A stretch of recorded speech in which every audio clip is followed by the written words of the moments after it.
Hello viewers, আসসালামু আলাইকুম। আজকে বাচ্চাদের আবদারে পিৎজা রেডি করতে বসলাম।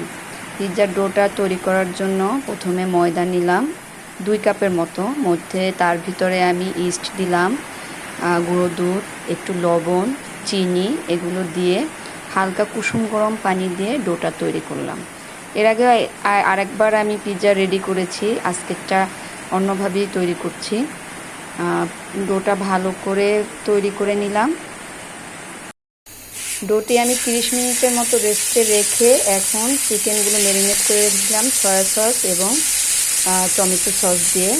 তারপরে ওটা এখন ফ্রাই প্যানে আমি হালকা ভেজে নিব। ভেজে এগুলো রেডি করে পিৎজার জন্য রেডি করে নিচ্ছি।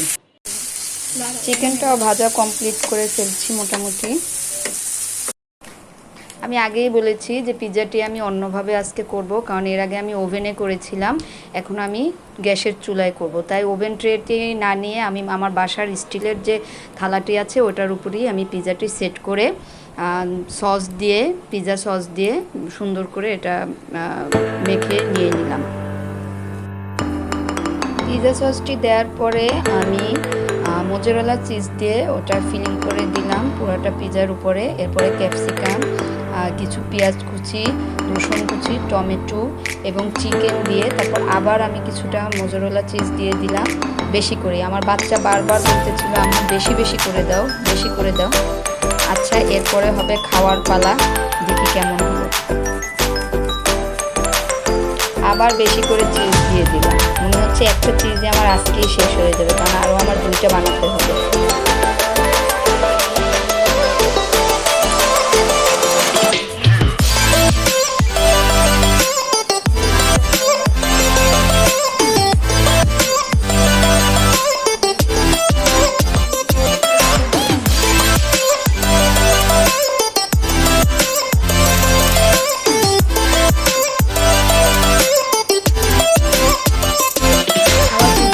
রেডি হয়ে গিয়েছে এবং দেখতেও অনেক ভালো লাগছে দেখে, এবং বাচ্চারা খেয়েও বলেছে যে আম্মু অনেক টেস্ট হয়েছে, কারণ আমার ছেলে বেশি বেশি করে চিজ দিয়েছে।